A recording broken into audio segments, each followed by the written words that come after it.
Et salut à toutes et salut à tous, et c'est parti pour une nouvelle petite vidéo dans le ghetto. Je suis Raphaël, et aujourd'hui on va s'intéresser à un nouveau personnage donc de l'univers de Marvel, euh, donc que j'apprécie beaucoup et que j'ai beaucoup de plaisir à suivre son parcours, ses aventures à travers les comics. Donc on va parler aujourd'hui du Submariner, donc de Namor. Donc Namor, le l'homme de l'Atlantis, le héros qu'on avait eu la chance de pouvoir enfin nous introduire dans Black Panther Wakanda Forever, qui était très très bien, ouais. Même si c'est vrai que c'est un petit peu dommage que ses origines soient, voilà, enfin, je vais pas trop rentrer dans les détails, mais je m'attendais à quelque chose d'un petit peu plus développé, qui est un peu plus, enfin c'est très bien traité, mais je m'attendais qu'il y ait un film consacré à Namor, donc dans le MCU, mais apparemment, visiblement, comme pour l'incroyable Hulk, les droits de ce personnage appartient à un autre studio que Marvel Studios, enfin que Disney compagnie. C'est apparemment à Universal Pictures, donc que le personnage appartient, qui est chose curieuse parce que c'est à ce moment-là où je me suis dit, mais attends, mais si il appartient à un autre studio depuis le début, pourquoi Universal n'a jamais il fait de film Namor, quoi. Voilà. Ils ont fait, ils ont les droits pour Marvel de Hulk, donc ils ont déjà fait un film Hulk avec Eric Bana, donc ouais.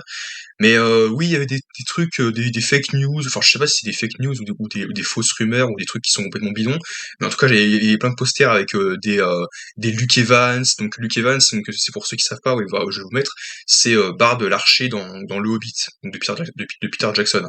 Apparemment il aurait pu ou dû jouer Namor dans Namor The Submariner. Mais évidemment, c'est complètement faux, c'est bidon, faut pas croire ça. Ou alors le projet a été annulé, il a été produit par Universal, mais honnêtement, moi je n'y crois pas du tout.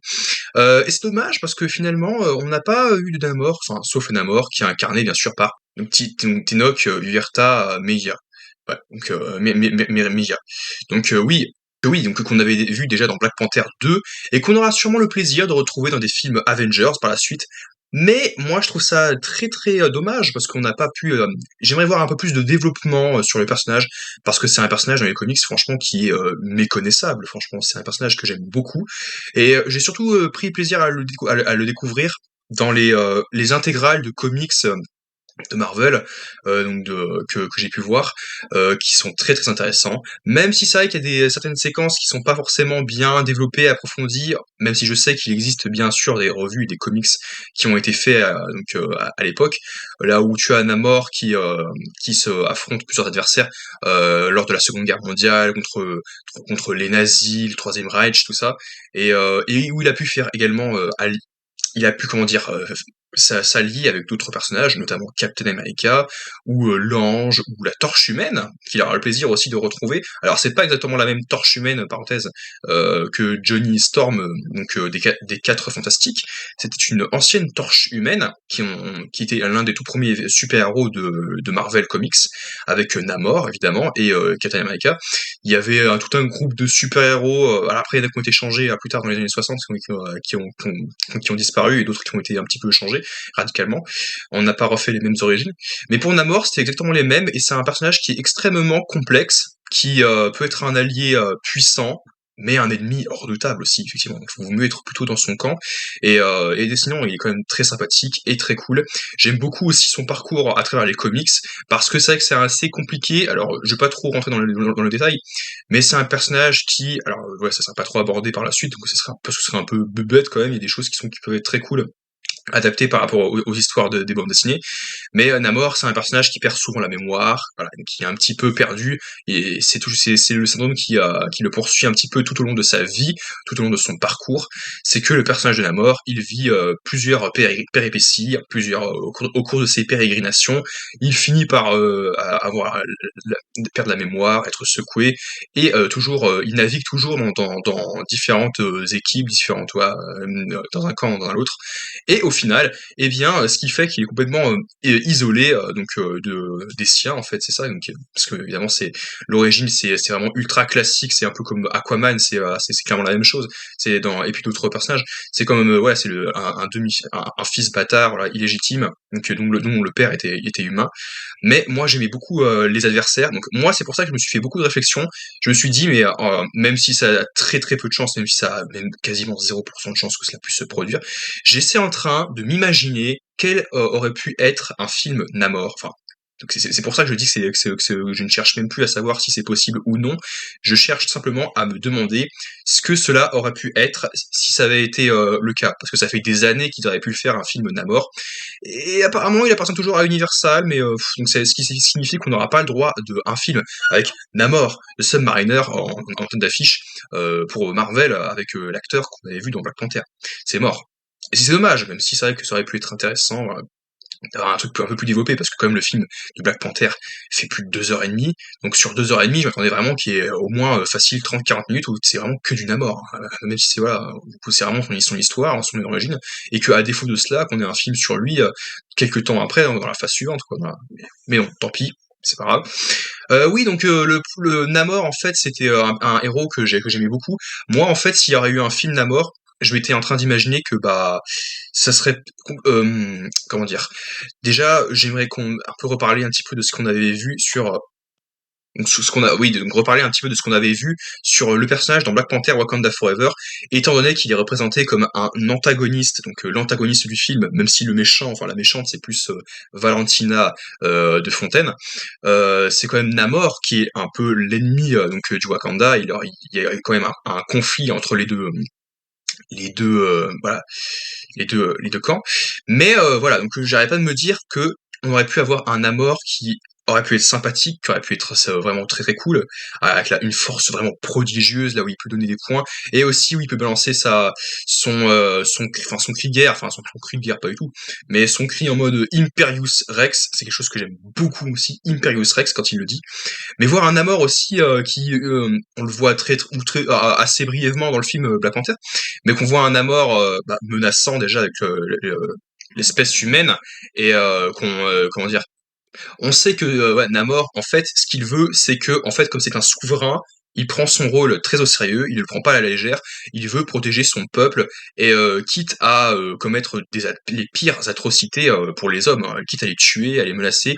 Et moi, je m'étais imaginé qu'il y avait des choses assez spectaculaires, mais voilà quoi, où il y avait, comment dire, où Namor, comme on le voit dans le film Black Panther Wakanda Forever, et il le fait aussi dans les comics, et ça ne sort pas de nulle part, euh, bien, il a un pouvoir. Alors après, est-ce qu'il le sort de son trident ou de son... Après, c'était ni un trident, ni un patindant. Donc c'était une espèce de lance, de pique, enfin de grand javelot.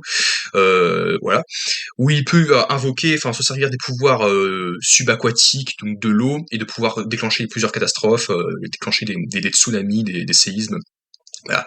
Et donc du coup pouvoir envahir, engloutir des cités entières et les inonder tout simplement avec les océans. Donc moi j'aurais vraiment pu voir ça là au début où les hommes auraient été en mode mon Dieu mais c'est une catastrophe naturelle, enfin, c'est une catastrophe. Franchement vous avez vu voilà où il ferait appel à des scientifiques brièvement en mode regardez les plaques tectoniques, est-ce qu'il n'y a pas une activité sismique est-ce qu'il n'y a pas une faille sous les rocheuses là, enfin au fond de l'océan là. Et voilà, parce que dans la différence entre ça, attention, spoiler, bah, je pars du principe que vous avez vu Black Panther Wakanda Forever, voilà, je crois que je vais le mettre vite fait au début de la vidéo, mais sauf que c'est radicalement différent en fait. Je pense qu'on aurait pu partir sur une autre piste s'il y avait eu un film Namor Submariner, contrairement à Black Panther. Il y aurait eu une piste radicalement différente qui aurait emmené des scientifiques ou des chercheurs à aller au fond de l'océan, près de l'Atlantis, non pas pour aller chercher du vibranium, mais pour chercher du métal pour faire des armes, mais plutôt pour essayer de trouver quelle était l'origine de ces catastrophes, et finalement par découvrir que ce n'étaient pas des catastrophes naturelles, mais que c'était provoqué par la puissance du puissant Namor, donc un être amphibien à moitié poisson. Et oui, d'ailleurs en plus c'est très bien traité en plus dans Black Panther Wakanda Forever.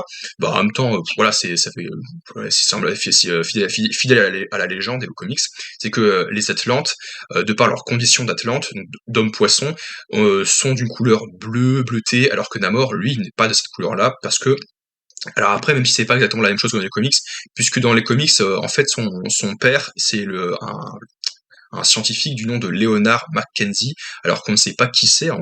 D'ailleurs je crois qu'apparemment il aurait été créé, enfin je sais plus comment il a été conçu, Namor, dans Black Panther, dans le MCU, mais c'est pas exactement la même origin story. On voit un personnage, donc je crois que c'est Namora, mais tout le reste, on sait pas qui c'est, et dans les comics, je crois que dans les comics aussi, il y a une version où Namora est la cousine de Namor, et sauf que moi, dans la version que j'ai lue dans les comics, c'était Dame Dorma, donc Dorma, une cousine qui était amoureuse de Namor, et finalement, voilà, il a fait d'elle sa reine, surprise. Et ce qui aurait été intéressant dans le film, c'est que, bah, Namor qui mène sa propre quête, qui essaye donc de protéger les siens, tu peux y avoir aussi, comment dire, un petit peu comme dans Aquaman, non pas un demi-frère, légitime, mais plutôt quelqu'un d'un autre clan, enfin d'une autre, de la même civilisation, mais quelqu'un d'une autre famille, comme par exemple Krang. Attention, j'ai dit Krang, pas Kang, donc avec un R, Krang, qui est un antagoniste des comics, qui tout simplement veut se débarrasser de Namor, voilà. Et est-ce qu'il aurait pu y avoir un méchant comme lui, ou comme Bira, ou comme Atuma, le barbare, parce que ce sont beaucoup d'adversaires de Namor. Généralement, ce sont forcément des hommes poissons, donc des hommes de l'Atlantis, qui essayent donc d'arrêter Namor.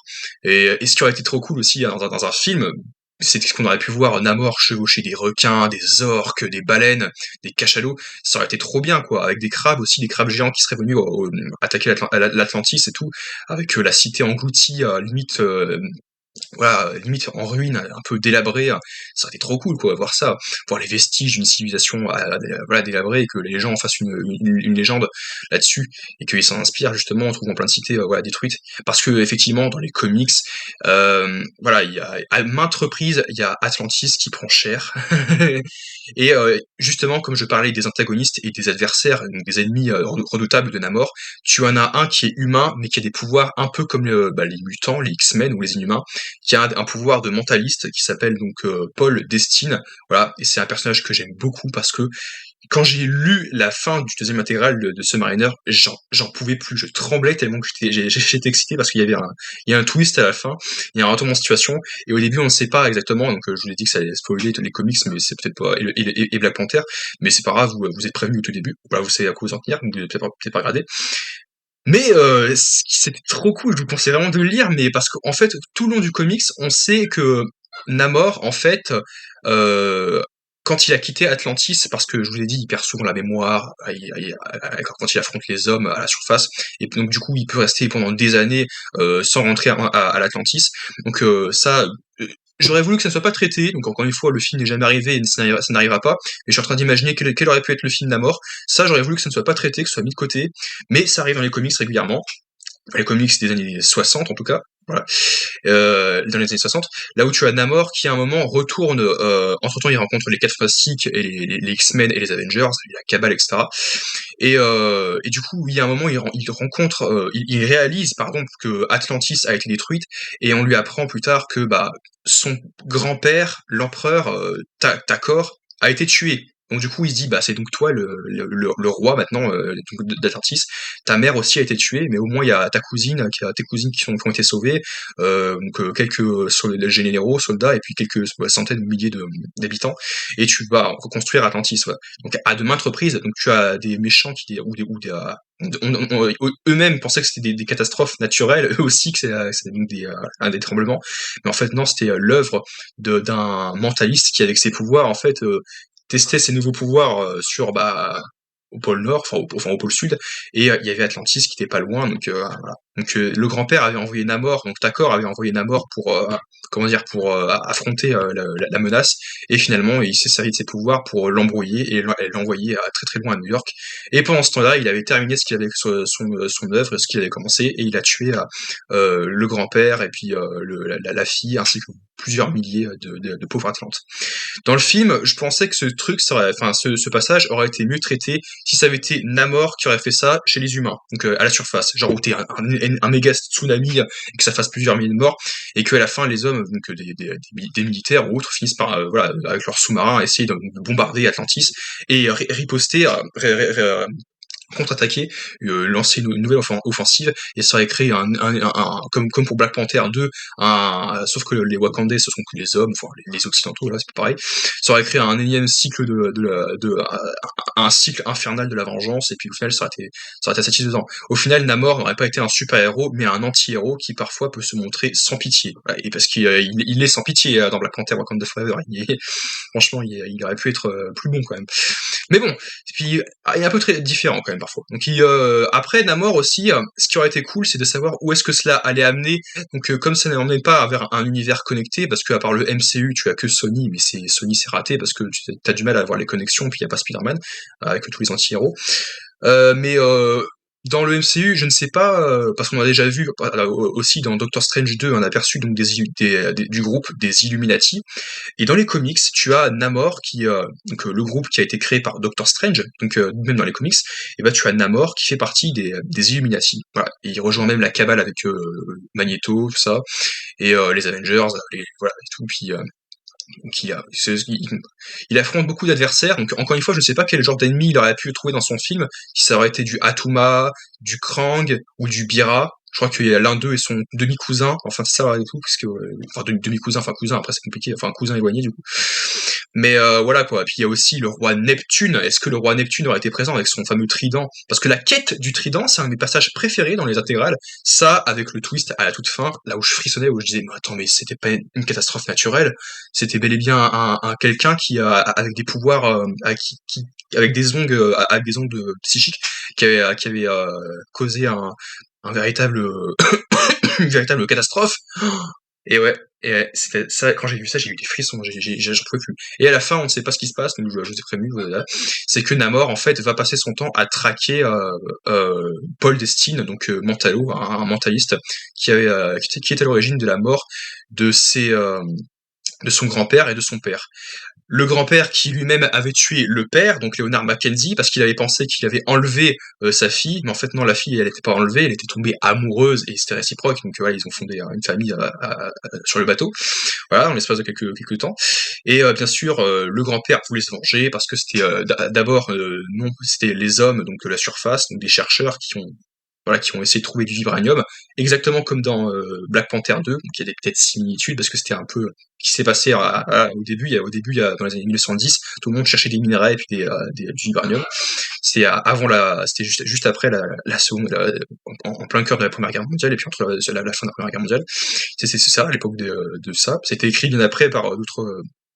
Ouais, donc pour Marvel Comics.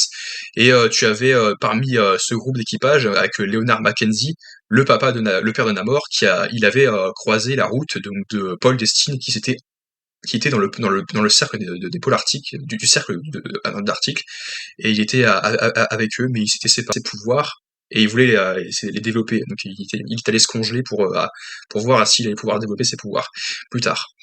Et non, franchement, Namor, j'aime beaucoup ce personnage. Franchement, c'était vraiment très très cool de le voir, ce héros. Oui, donc il fait évidemment face à Black Panther dans les comics, donc à T'Challa et non pas à Shuri. Quoique je crois qu'il combat aussi Shuri, hein, vite fait, mais il combat plus T'Challa, donc dans les comics, à l'époque où il était encore Black Panther. Et non, c'est un personnage vraiment intéressant, très cool. J'aurais voulu qu'il soit encore mieux travaillé, qu'il donne de la profondeur s'il y avait eu un film, mais qu'en même temps, on fasse de lui une menace, ouais, enfin, une menace pas grandissante, mais quand même, je vais quand même parler d'inondation, de perturbation. Mais bon, bref, voilà ce que j'attendais de ce personnage. Quelles sont mes attentes après? Je vais brièvement dire quelles sont mes attentes pour le Namor tel qu'on le connaît dans le MCU. Bah, j'espère le retrouver pour les films Avengers, c'est sûr, parce que normalement il est confirmé qu'il sera dans Kang Dynasty. Mais je pense et j'espère qu'il qu'il fera partie vraiment des Illuminati, euh, comment dire, qui, parce que dans les Illuminati, vous avez vu là, il y a Iron Man, donc Tony Stark, il y a le professeur Xavier, il y a Namor, il y a le Reed Richards, il y a comment dire, il y a Black Haggard Boltagon, donc Black Bolt, donc des Inhumains. Puis oui, il y a Iron Man ou Tony Stark, donc c'est sûr qu'on le verra pas parce que le personnage est mort. Et normalement, ils viennent tous de la Terre 616, donc notre donc le Iron Man principal est mort, on le verra plus. Donc on aura peut-être d'autres personnages à la place, ça sera pas exactement tous les mêmes, mais je pense qu'on aura quand même déjà du Reed Richards, voilà, parce qu'il faut l'être le plus intelligent donc de la Terre. Il faut voilà, il y a quelqu'un de. Après les humains, à savoir quand est-ce qu'ils vont nous introduire avec les X-Men et tout. Est-ce qu'il y aura des connexions avec Miss Marvel et puis Wolverine et Deadpool qui arriveront d'ici l'année prochaine, sûrement. Mais ouais, mettez Namor, franchement, quoi qu'il en coûte, quoi qu'il en coûte, je veux voir Namor. Mes attentes pour le personnage, c'est que le personnage, on lui donne encore plus de profondeur, qu'il y ait des hauts et des bas, et qu'il nous montre un peu plus son univers, même si c'est vrai que, même si ça donne un côté très réaliste, c'est très très sombre. Tu fais ça par rapport à Aquaman, c'est vrai que t'as le côté très coloré, t'as pas un grand payoff avec la grande cité, avec tous les grands requins, regardez, c'est incroyable. Là, en plus, t'as l'impression qu'ils sont démunis, très affaiblis, un peu moins nombreux, même si c'est vrai qu'ils sont vraiment nombreux quand ils se réunissent pour la bataille finale. Mais ouais, c'est un peu dommage. Voilà. Mettez un Namor vraiment comme ça grand avec sa cape là, oui, parce qu'il a aussi son chapeau et tout ça. Mettez un grand Namor vraiment haut en couleur. Euh, avec les tortues, les requins, enfin voilà, ce genre de choses quoi. Faites ce genre de choses, c'est trop cool quoi, avec toutes ces créatures marines, ça serait intéressant. Bref, du coup, on se retrouve à très vite pour en parler dans de prochaines vidéos, et je vous dis à la prochaine pour de nouvelles vidéos dans le ghetto.